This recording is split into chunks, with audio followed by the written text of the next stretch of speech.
que la paix, la sérénité, la tranquillité, l'apaisement et surtout la bonne conscience soient dans toutes les consciences. Tout d'abord, je tiens à manifester mes remerciements à tous les défenseurs des droits fondamentaux qui ont répondu présent lors de la confrontation avec le notaire Nerdé. Si j'ai eu une confrontation avec le notaire Nerdé, c'est parce que j'ai eu des appels de certaines personnes que je connais, des proches, qui m'ont dit que le notaire Nerdé me reproche d'avoir cité son nom dans une vidéo où on voit un tracteur-pelle écraser la maison de la famille Brigitte, une vidéo où on voit un tracteur-pelle écraser la maison d'une mamie de 92 ans, ce que je trouve injuste. Les gens que je connais m'ont dit que le notaire Nerdé veut porter plainte, mais avant, veut être confronté avec moi. Lors de la confrontation, le notaire Nerdé nous dit que quand il a repris le cabinet, c'est-à-dire là où il travaillait, quand il a repris le cabinet, le dossier de la famille Brigitte était déjà là et qu'il n'a rien à se reprocher. Et s'il y a quelque chose à reprocher à quelqu'un, c'est à son prédécesseur et pas à lui. Et que il a toujours fait preuve de bonne volonté, essayé de bien faire son travail, et que le seul problème qu'il a eu, c'est un problème de chemin désentravé au niveau de la ville de Morne-Vert, et que c'est du fait qu'il a toujours fait preuve de bonne volonté que certaines personnes ou une organisation a essayé de comploter contre lui et il a fait perdre son travail, c'est-à-dire l'a destitué. Il dit aussi que dorénavant, il va mettre ses connaissances au service des opprimés. Est-il sincère? Est-ce que c'est parce qu'il a été destitué qu'il parle ainsi? L'avenir nous dira. Mais ce que je sais, c'est que j'ai fait ma petite enquête.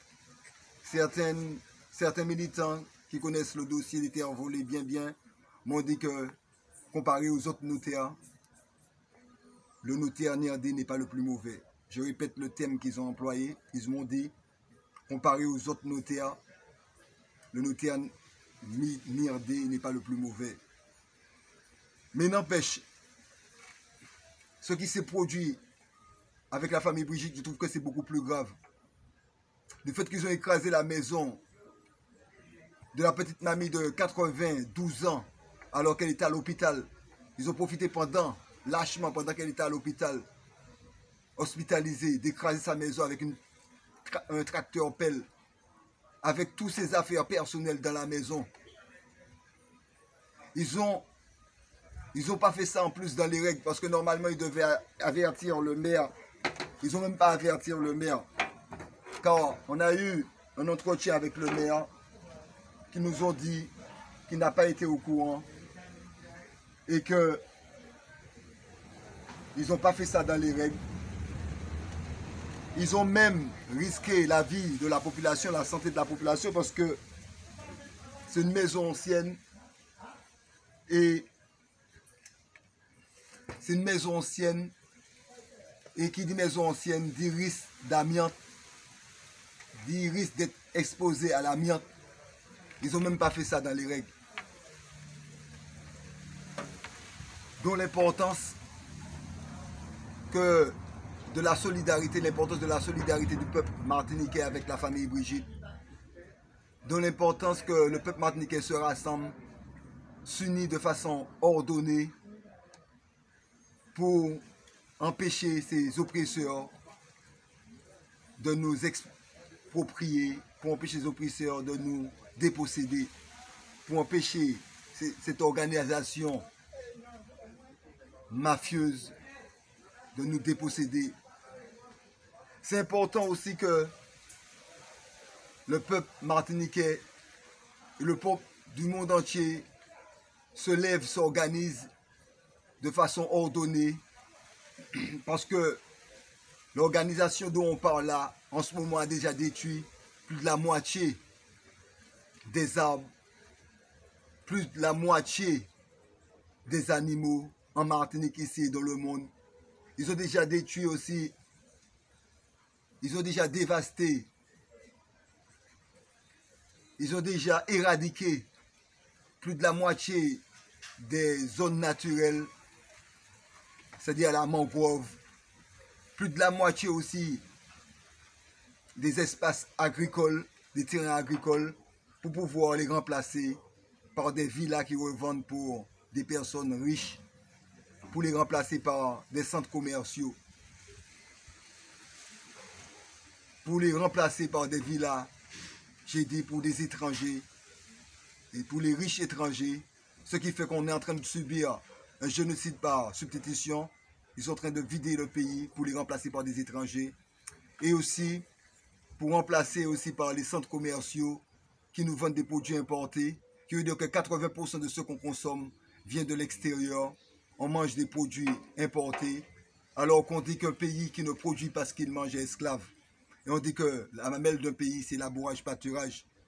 Alors c'est à se demander, est-ce que nos politiciens sont conscients? Est-ce que nos politiciens passent leur temps à la oisiveté ou sont en proie à la paresse? Voilà la question qu'on se pose. Il est aussi important qu'on se lève, qu'on fasse preuve d'unité, de solidarité, qu'on soit rassemblés de façon ordonnée pour faire face à ce génocide aussi concernant la vie humaine, car ils veulent réduire sur la population mondiale. Ils nous disent déjà qu'en Martinique, on sera réduit à 200 000 alors qu'on est à 400 000. Ils nous disent que bientôt on sera réduit à 200 000 à cause, sous prétexte à cause que la démographie, à cause de la démographie, du fait que les jeunes ne font pas d'enfants et qu'il y a certains jeunes qui partent. Ce qui est faux, car le plan du nouvel ordre mondial en est au courant. Ils veulent sacrifier en réalité 200 000 personnes en Martinique et dans les autres pays aussi. Donc, l'importance de relever ce défi, de la même façon qu'on a relevé le défi de l'injection, il faut qu'on relève ce défi. Alors j'appelle à la bonne conscience lumineuse et éclairée de tous les Martiniquais, de la bonne conscience éveillée. J'appelle à ce qu'on soit unis, comme le point à la longée du bois, comme les étoiles nombreux dans le ciel, unis, comme les étoiles unies dans l'univers. J'appelle à la bonne conscience que chacun amène sa contribution. Que chacun amène sa contribution.